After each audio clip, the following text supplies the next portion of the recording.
तो बच्चों अभी हमने कंसेप्ट कर लिया कि जब हमारा बिल डिसऑनर हो जाता है और ड्रॉअर ने उसे मैच्योरिटी डेट तक अपने पास रखा है, तो उस केस में हमने क्या अकाउंटिंग ट्रीटमेंट करना है ड्रॉअर की बुक्स में और ड्रॉई की बुक्स में। अब हम करते हैं second case, when bill is discounted from the bank. जो ड्रॉअर है उसने जो बिल है वो बैंक से डिस्काउंट करवा लिया है और उसके बाद जो वो बिल है वो डिसऑनर हो जाता है। यहाँ पर हमने माना है कि हमारे पास दो पार्टीज हैं, एक एक्स और एक वाई।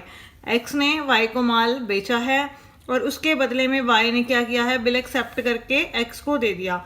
और एक्स ने क्या किया, जो ये बिल था मैच्योरिटी डेट से पहले बैंक से क्या किया, डिस्काउंट करवा लिया। तो बिल जो है वो उसने बैंक को दे दिया और उसके बदले में जो पेमेंट है वो एक्स ने ले ली है। अब मैच्योरिटी डेट को जो बैंक है वो किसके पास जाएगा, वाई के पास, यानी एक्सेप्टर के पास। और वाई ने पेमेंट देने से मना कर दिया किसको, बैंक को। तो बच्चों इस केस में क्या अकाउंटिंग ट्रीटमेंट हमने करना है और क्या जर्नल एंट्रीज हमने पास करनी है, तो आइए हम इसे सीखते हैं।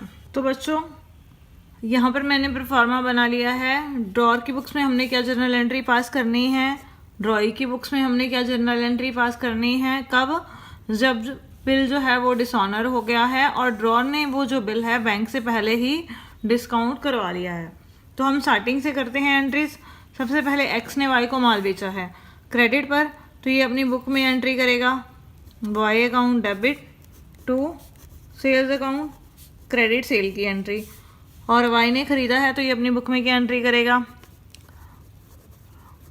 Purchases account debit to X. उसके बाद एक्स ने बिल रिसीव किया है और वाई ने वो बिल एक्सेप्ट किया है, तो एक्स के पास वो बिल आ गया, तो बिल रिसीवेबल यहाँ पर क्या हो जाएगा, डेबिट। किससे आया है, वाई से। और वाई अपनी बुक्स में क्या एंट्री करेगा कि उसने बिल दे दिया है, तो बिल उसके पास से चला गया, तो उसके लिए वो क्या है, बिल्स पेबल है। तो यहाँ पर हम क्या करेंगे, एक्स का अकाउंट डेबिट कर देंगे क्योंकि बिल रिसीव करने वाला कौन है, एक्स। उसके बाद बच्चों जो एक्स है उसने बिल बैंक से डिस्काउंट करवा लिया है, तो अब इसके पास से बिल चला गया तो वो क्या हो जाएगा, क्रेडिट हो जाएगा, क्रेडिट व्हाट गोज आउट। और बैंक ने उसके बदले में उसको पेमेंट कर दी, तो बैंक अकाउंट यहाँ पर क्या हो जाएगा, डेबिट हो जाएगा। और बैंक ने जो डिस्काउंट चार्जेस काटे हैं वो ड्रॉअर का क्या है, खर्चा है, तो debit all the expenses and losses. Discount charges यहाँ पर क्या हो जाएंगे, डेबिट हो जाएंगे। तो उस दिन जो वाई है अपनी बुक्स में कोई भी एंट्री नहीं करेगा हमारे पास।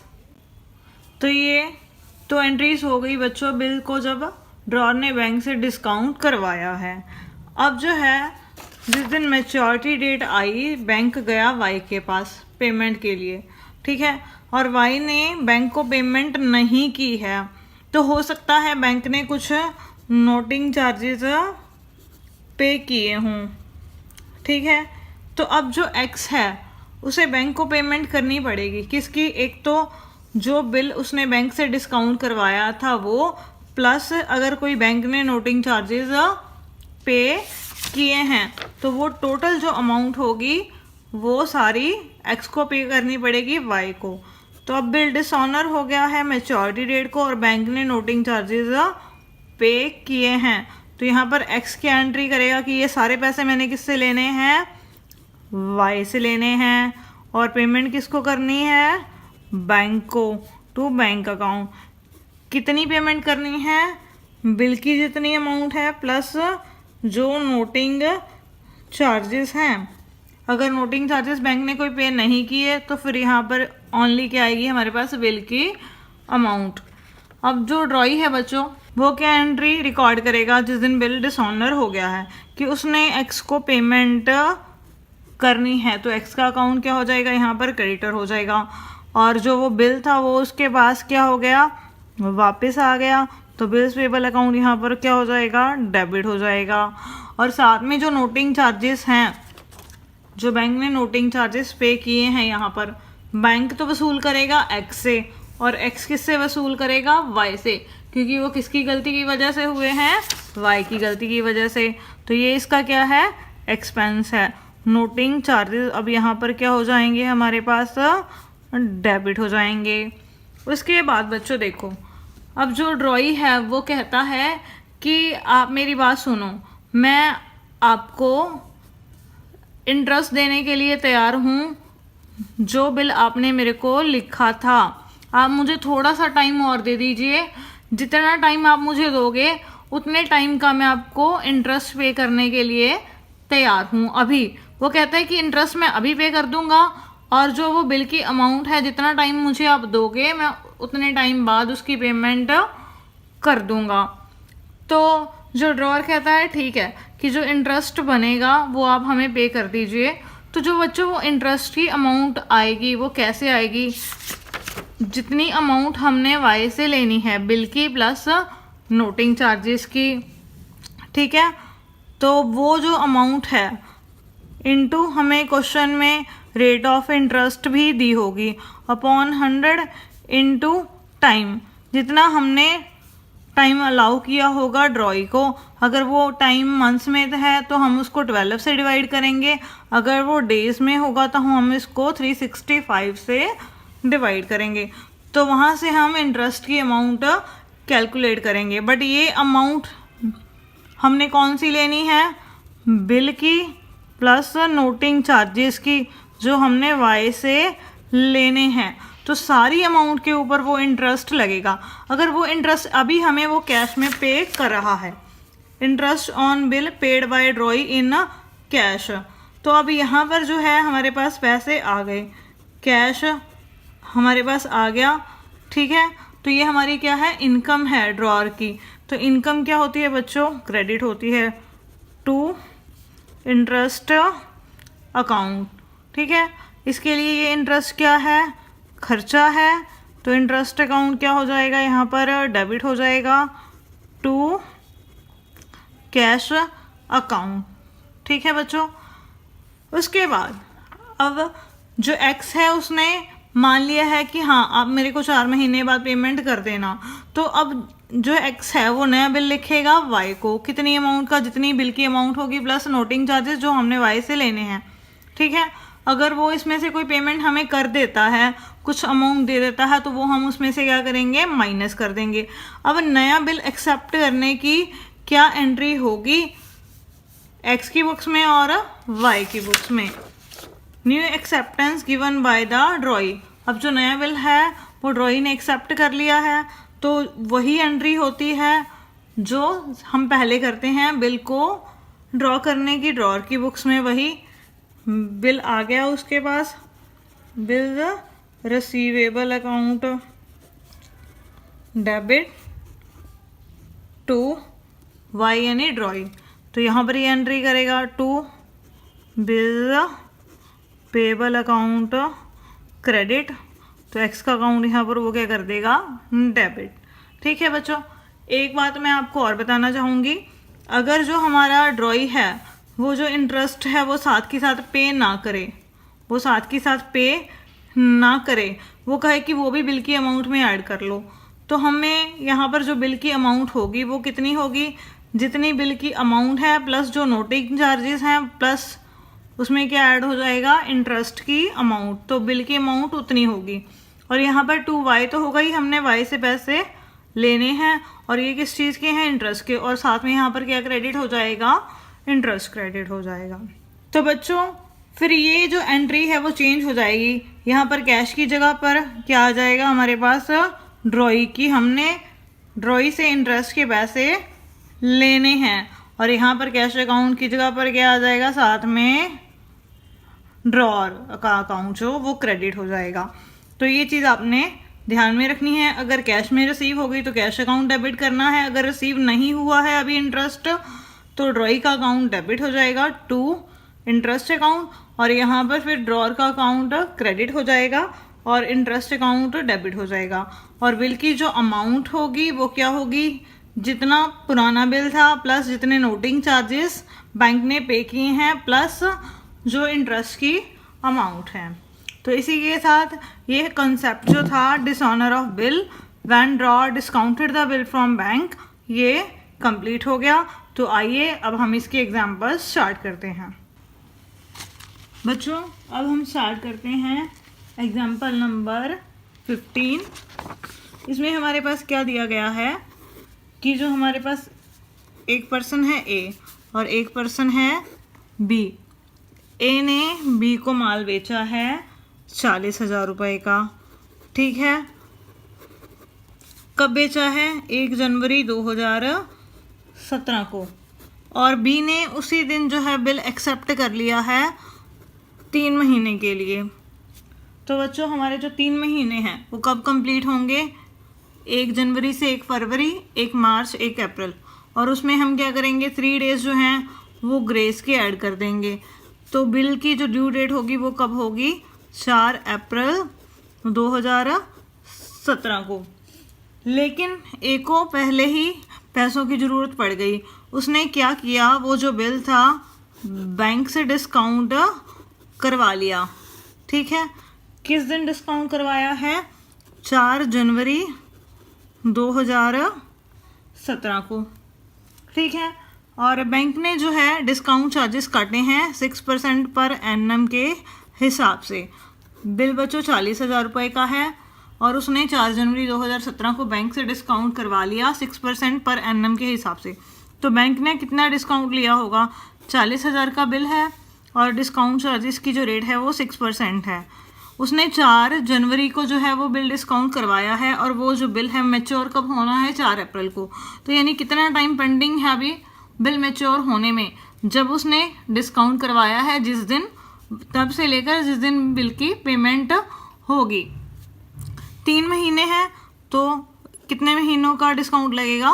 3 महीनों का। तो 3/12 कर दिया हमने यहाँ पर। इसको कैंसिल करेंगे तो ये आ गया 4 और ये आ गया हमारे पास काट कर 100 इंटू 6, तो ये आ जाएगा हमारे पास 600 रुपीज़। तो ये आ गए डिस्काउंट चार्जेस जो बैंक ने काटे होंगे जिस दिन हमने बिल बैंक से डिस्काउंट करवाया है। तो अब बच्चों जिस दिन 4 तारीख आई 4 अप्रैल 2017, तो बैंक गया बी के पास की पेमेंट कर दीजिए। तो जो बी था उसने बैंक को पेमेंट नहीं की, तो जो ये बिल था बच्चों वो क्या हो गया? डिसऑनर हो गया हमारे पास, ठीक है। और बैंक ने क्या किया? 200 रुपीज़ जो थे नोटिंग चार्जेस, और वो जो बैंक था उसने पेमेंट की है अभी नोटिंग चार्जेस की। तो बच्चों पहले इतना क्वेश्चन हम सॉल्व करते हैं, इसके बाद जो क्वेश्चन में हमें कहा गया है उसे हम रिकॉर्ड करेंगे। तो बच्चों ये मैंने परफॉर्मेंस बना लिए हैं ए और बी दोनों की बुक्स में।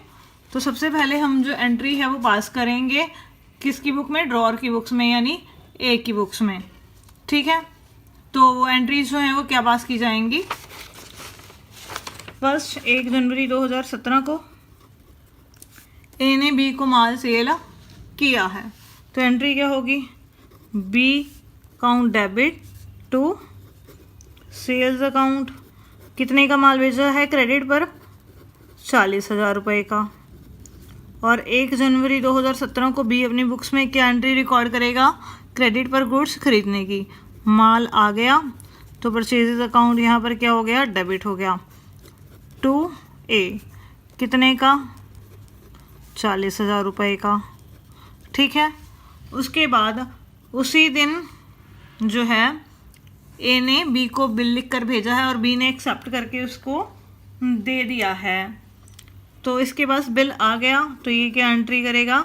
Bills receivable account debit to B. 40,000 रुपये का बिल आ गया तो इसने अपनी बुक्स में इसको रिकॉर्ड कर दिया। उसके बाद इसने बिल एक्सेप्ट किया है तो ये क्या एंट्री करेगा? To bills payable account. तो ए अकाउंट यहाँ पर ये क्या कर देगा? डेबिट। कितना? 40,000 से अमाउंट। उसके बाद बच्चों ए ने क्या किया है? बिल को बैंक से डिस्काउंट करवा लिया है। किस दिन करवाया है? 4 जनवरी को।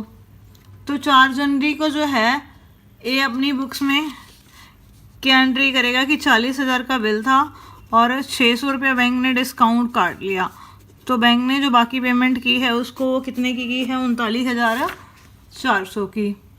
तो उसे हम रिकॉर्ड करेंगे। अब इसके पास पैसे आ गए, बैंक से उसने बिल डिस्काउंट करवा लिया 39,400 और डिस्काउंट चार्जेस लग गए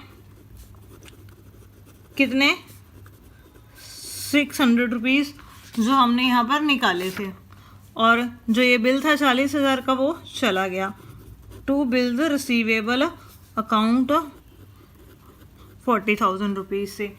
अब इसने बिल जो है बैंक से डिस्काउंट करवाया है, इसने तो कुछ नहीं किया, तो जिस दिन ए बिल बैंक से डिस्काउंट करवाएगा उस दिन बी अपनी बुक्स में कोई भी एंट्री रिकॉर्ड नहीं करेगा। उसके बाद अब मैच्योरिटी डेट आ गई हमारे पास 4 अप्रैल 2017 की। बैंक गया बी के पास, तो बी ने पेमेंट करने से क्या किया, इनकार कर दिया, तो अब जो बिल है वो डिसऑनर हो गया। जब बिल हमारे पास आया था तो हमने बिल्स रिसीवेबल टू एंट्री की थी बी यहाँ पर। अब देखो बच्चों, बिल तो जो है ऑलरेडी ही जा चुका है हमारे पास से, क्योंकि जो है वो हमने बैंक से डिस्काउंट करवा लिया था। तो हमने अब जो है बी से कितने रुपीज़ लेने हैं, 40,000 रुपये तो ये बिल के लेने हैं, प्लस जो बैंक को हमने 200 रुपये नोटिंग चार्जेस पे करने हैं साथ में, वो भी हमें किससे मिलेंगे, बी से। तो टोटल हमने बी से कितनी अमाउंट लेनी है, 40,200 रुपये। तो इस केस में बच्चों हम एंट्री पास करेंगे 4 अप्रैल को। बी से हमने पैसे लेने हैं तो वापस उसका अकाउंट डेबिट कर दिया, कितना, 40,200। और ये पैसे हमने बैंक से पहले ही ले लिए हैं तो हमें बैंक को पेमेंट करनी पड़ेगी। तो यहाँ पर क्रेडिट क्या होगा, टू बैंक अकाउंट, क्योंकि वो हमने बैंक से जो बिल था डिस्काउंट करवा लिया था 40,200 रुपये की। उसके बाद ये क्या एंट्री करेगा 4 अप्रैल को कि जो बिल था वो इसके पास वापस आ गया अब यहाँ पर, ठीक है, 40,000 का, और 200 रुपये जो बैंक ने नोटिंग चार्जेस पे किए हैं वो किसको पे करने हैं, ड्रॉई को, यानी बी को, क्योंकि वो उसकी गलती की वजह से हुए हैं। ये नोटिंग चार्जेस भी अब इसको देने पड़ेंगे, तो ये उसका खर्चा हो गया, ये भी हो गया डेबिट। टू ए को कितनी अमाउंट पे करनी है उसने, 40,200 रुपये की। ठीक है बच्चों, इतना क्वेश्चन तो है हमारा पुराने वाला। इसके बाद हमें क्वेश्चन में क्या कहा गया है कि 4 अप्रैल 2017 को बी ने क्या कहा कि आप मुझे थोड़ा टाइम और दे दीजिए, कितने महीने, 3 महीने। उसने टाइम कितना मांगा है, 3 महीनों बाद मैं कहता आपको पेमेंट कर दूंगा, आप बिल, एक नया बिल बना दीजिए ब्याज जोड़कर। जो 3 महीने में आपको लेट पेमेंट करूंगा उसका आप मुझसे ब्याज वसूल कर लीजिएगा, ठीक है। तो अब जो बी है उसने कितनी पेमेंट करनी थी, 40,200 की, क्योंकि 40,000 जो हैं बिल के हैं और 200 रुपया नोटिंग चार्जेस का। टोटल पेमेंट कितने की करनी है उसने, 40,200 की। और अब वो 3 महीने क्या करेगा, लेट पेमेंट करेगा, तो हम उससे कितने महीनों का ब्याज वसूल करेंगे, 3 महीनों का। और क्वेश्चन में हमें जो ब्याज की रेट है वो कितने परसेंट दी गई है, 12%। तो अब यहाँ पर जो है इंटरेस्ट की जो अमाउंट आएगी वो कितनी आएगी, 1206। अब भी जो है इंटरेस्ट पे करने के लिए राज़ी है कि मैं इंटरेस्ट पे कर दूंगा 1206 रुपये आपको, साथ में जो आपका बिल की अमाउंट है उसके साथ में। तो अब इसके लिए ये खर्चा है, बी के लिए इंटरेस्ट और ए के लिए क्या है, इनकम है। तो सबसे पहले हमें इस इंटरेस्ट की एंट्री पास करनी पड़ेगी। एंट्री क्या होगी इसी दिन, बी अकाउंट डेबिट, हमने बी से पैसे लेने हैं, किस चीज़ के, इंटरेस्ट के, टू इंटरेस्ट अकाउंट, कितना, 1206 रुपये, ठीक है। और इसके लिए खर्चा है तो ये अपनी बुक्स में एंट्री रिकॉर्ड करेगा, इंटरेस्ट अकाउंट डेबिट टू ए। कितनी अमाउंट है इंटरेस्ट की, 1206 रुपये। उसके बाद हमें क्वेश्चन में कहा गया है कि अब जो है बी ने जो टाइम मांगा है इंटरेस्ट समेत ए ने परमिशन दे दी है कि हाँ चलो 3 महीने बाद आप मुझे पेमेंट कर देना, और नया बिल लिखा है। अब नए बिल की अमाउंट बच्चों कितनी होगी, 40,200 तो पहले ही बिल के देने हैं। उसने इंटरेस्ट नकद नहीं दिया, वो बाद में पे करेगा, बिल की अमाउंट में ही वो ऐड हो जाएगा। हमें कुछ मेंशन नहीं है ना कि वो कैश में उसने पे कर दिया। तो उसने बोला हुआ है क्वेश्चन में कि जो नया बिल आप बनाओगे, जितनी आपकी अमाउंट है प्लस उसमें आप ब्याज भी जोड़ देना। तो नया बिल जो बनेगा बच्चों वो कितनी अमाउंट का बनेगा, 41,406 रुपये का। तो बी ने अपनी एक्सेप्टेंस दे दी और ए ने जो है वो बिल रिसीव कर लिया। अब दोबारा से बिल नया जो है वो ड्रॉ किया गया है ए के द्वारा, ठीक है। तो उसकी क्या एंट्री होगी, बिल को रिसीव करने की एंट्री वही सेम है, bills receivable account debit to B. कितनी अमाउंट का, 41,406, 41,406। और ये क्या एंट्री करेगा, A account debit to bills payable account. Bill उसके पास से चला गया तो बिल पेबल अकाउंट यहाँ पर क्या हो जाएगा, क्रेडिट हो जाएगा हमारे पास, ठीक है। तो कितनी अमाउंट से, 41,406 से।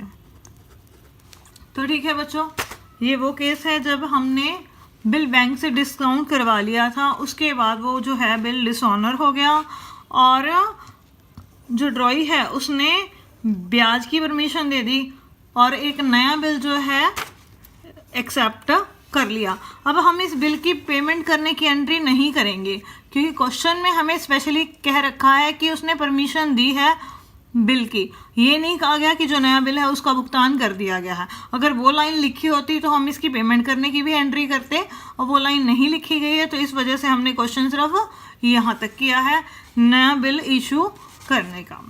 इसी के साथ ये क्वेश्चन हमारा कंप्लीट हो गया।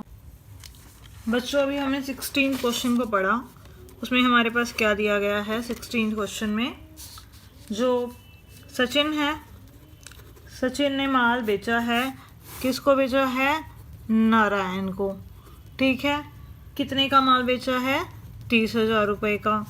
कब बेचा है, 15 जनवरी 2016 को। तो यहाँ पर उन्होंने क्या रखा है कि जो बिल था वो एक्सेप्ट कर लिया है नारायण ने और उसको सचिन को वापस कर दिया एक्सेप्टेंस देने के बाद। और सचिन ने क्या किया, वो जो बिल था बैंक से डिस्काउंट करवा लिया। कितनी तारीख को, जनवरी 31 2016 को।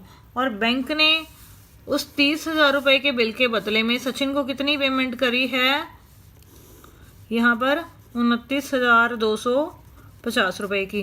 30,000 का बिल था, 29,250 की पेमेंट की है। इसका मतलब बैंक ने क्या किया, 750 रुपीज़ डिस्काउंट चार्जेस काट लिए हैं।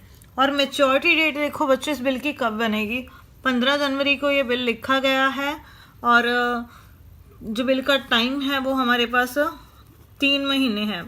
तो 15 जनवरी से 15 फरवरी, 15 फरवरी से 15 मार्च और 15 मार्च से हमारे पास कब बनेगा ये, 15 अप्रैल को। और उसमें हम क्या करेंगे, 15 अप्रैल में 3 डेज़ ग्रेस की ऐड कर देंगे तो बिल की मैच्योरिटी डेट बनेगी 18 अप्रैल 2018 को। तो इस तारीख को जो बैंक है वो नारायण के पास गया पेमेंट के लिए, ठीक है। तो बिल जो है डिसऑनर हो गया, नारायण ने बैंक को पेमेंट नहीं की है। तो सबसे पहले हम इतना क्वेश्चन करते हैं जब हमारा जो है बिल डिसऑनर हो गया और वो हमने बैंक से डिस्काउंट करवाया हुआ है। तो पहली एंट्री यहाँ पर हमने सिर्फ सचिन की बुक्स में एंट्री सी रिकॉर्ड करनी है। जनवरी 15 2016 को उसने माल बेचा है नारायण को, तो एंट्री क्या होगी, Narayan account debit to sales account. 30,000 का माल उसने उसको उधार बेच दिया है। उसके बाद उसको बिल रिसीव हो गया नारायण से, तो बिल रिसीवेबल अकाउंट यहाँ पर क्या होगा, डेबिट हो जाएगा।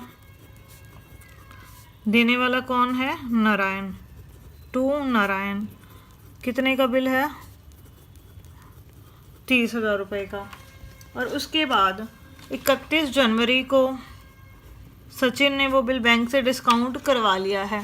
तो एंट्री क्या होगी उस दिन जिस दिन हमने बिल को बैंक से डिस्काउंट करवाया है। पैसे आ गए हमारे पास 29,250 रुपये, और जो डिस्काउंट चार्जेस काटे हैं बैंक ने वो कितने होंगे 750, क्योंकि हमें अमाउंट दे रखी है कि बैंक ने हमें इतनी पेमेंट की है। और बिल चला गया टू बिल रिसीवेबल अकाउंट, कितने का 30,000 का। ठीक है, अब मैच्योरिटी डेट आई 18 अप्रैल की, तो बिल यहाँ पर डिसऑनर हो गया। तो उसकी क्या एंट्री पास होगी हमारे पास, यहाँ पर हमने बैंक को पेमेंट करनी है और हमने नारायण से पैसे लेने हैं।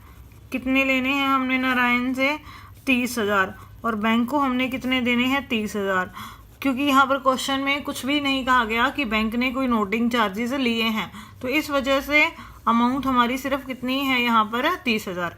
अगर नोटिंग चार्जेस के बारे में दिया होता तो वो अमाउंट हम इसमें क्या कर देते, ऐड कर देते।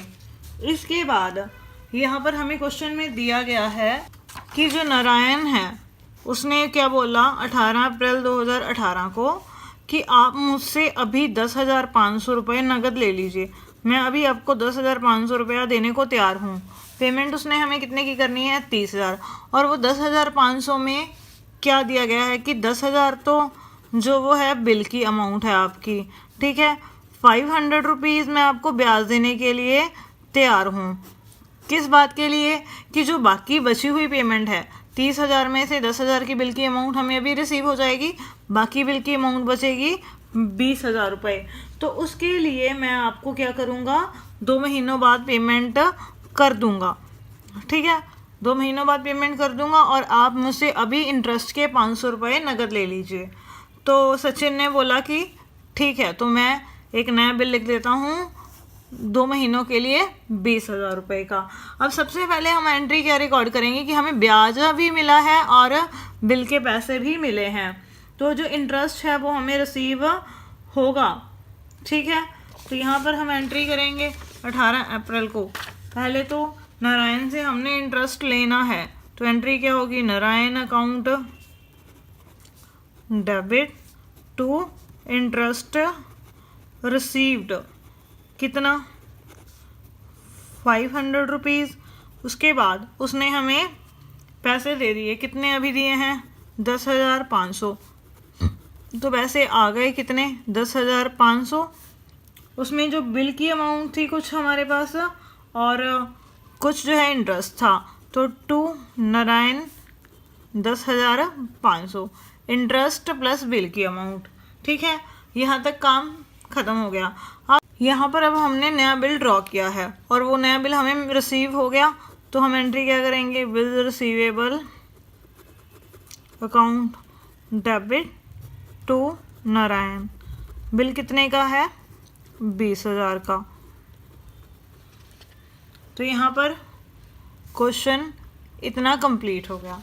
इसके बाद हमें क्वेश्चन में क्या दे रखा है कि जो ये 20,000 का बिल हमें मिला है किससे, नारायण से। सचिन ने इस 20,000 के बिल को आगे किसी और पर्सन को दे दिया, वो कौन है कपिल। इसको ये 20,000 का बिल कपिल को दे दिया। कपिल को हमने जो पेमेंट करनी थी कितने की करनी थी 20,800 की, उसकी फुल सेटलमेंट में हमने उसको क्या किया ये 20,000 का बिल एंडोर्स कर दिया। मतलब नारायण से बिल आया, सचिन ने उसको आगे एंडोर्स कर दिया कपिल को। तो अब हमें इसकी एंट्री पास करनी पड़ेगी सचिन की बुक्स में, जब सचिन ने बिल एंडोर्स किया है कपिल को। तो एंडोर्समेंट की बच्चों की एंट्री होती है यहाँ पर कपिल अकाउंट क्या हो जाएगा डेबिट हो जाएगा, कितने से 20,800 से, और बिल हमारे पास चला गया है कितने का 20,000 रुपये का, और हमें डिस्काउंट रिसीव हो गया है कितना 800 रुपये, क्योंकि हमें उसको 20,800 की पेमेंट नहीं करनी, सिर्फ हमें 20,000 की करनी है। तो ये एंट्रीज बच्चों हमने रिकॉर्ड करनी है सचिन की बुक्स में, ठीक है बच्चों। तो इसी के साथ ये क्वेश्चन हमारा कंप्लीट हो गया। बच्चों हमारे पास है 20th एग्जाम्पल, उसमें हमने क्या पढ़ा कि एक बिल था 20,000 का, ठीक है। वो ड्रॉअर ने जो है बैंक से डिस्काउंट करवा लिया है कितने में, 19,500 में। और जब बैंक ड्रॉई के पास पेमेंट के लिए गया तो ड्रॉई ने क्या किया, पेमेंट करने से मना कर दिया, उसने पेमेंट नहीं की। तो बैंक ने क्या किया, 100 रुपीज़ जो हैं नोटिंग चार्जेस पे किए हैं, ठीक है। तो वो बैंक किससे वसूल करेगा, ड्रॉअर से। लेकिन एक्चुअल में ड्रॉई जो है वो किसको पेमेंट करेगा, ड्रॉअर को नोटिंग चार्जेस की।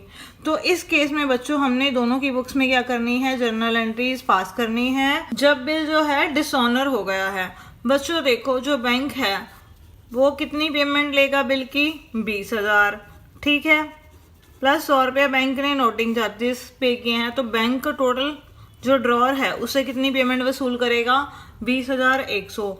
और जो ये नोटिंग चार्जेस बैंक ने पे किए हैं बैंक तो ड्रॉअर से ले लेगा, बट ये एक्चुअल में खर्चा किसका होता है, ड्रॉई का होता है, क्योंकि ड्रॉई ने पेमेंट नहीं की है तो इसकी वजह से नोटिंग चार्जेस लगे हैं। तो ये नोटिंग चार्जेस जो है ड्रॉई किसको पे कर देगा, बाद में ड्रॉअर को पे कर देगा। तो उस केस में अब ड्रॉअर की बुक्स में क्या एंट्री होगी, क्योंकि उसने ड्रॉई से अब पैसे लेने हैं। तो ड्रॉई का जो अकाउंट होगा वो क्या हो जाएगा, यहाँ पर डेबिट हो जाएगा। और उसने पेमेंट किसको करनी है, बैंक को। तो टू बैंक अकाउंट कितनी, 20,100 की। तो यहाँ पर आ गया 20,100।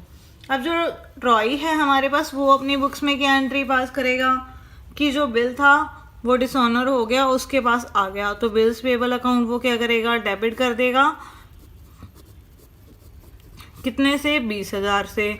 और जो ये नोटिंग चार्जेस पड़े हैं उसको 100 रुपीज़, वो उसका क्या है, खर्चा। तो नोटिंग चार्जेस भी साथ में क्या होंगे, डेबिट हो जाएंगे। यहाँ पर अमाउंट है 100 रुपीज़। और सारी पेमेंट ड्रॉई ने किसको करनी है, ड्रॉअर को, टू ड्रॉअर, 20,100। तो ये जर्नल एंट्रीज पास होंगी जब बिल डिसऑनर हो जाता है और ड्रॉअर ने जो है वो बिल बैंक से डिस्काउंट करवाया हुआ है।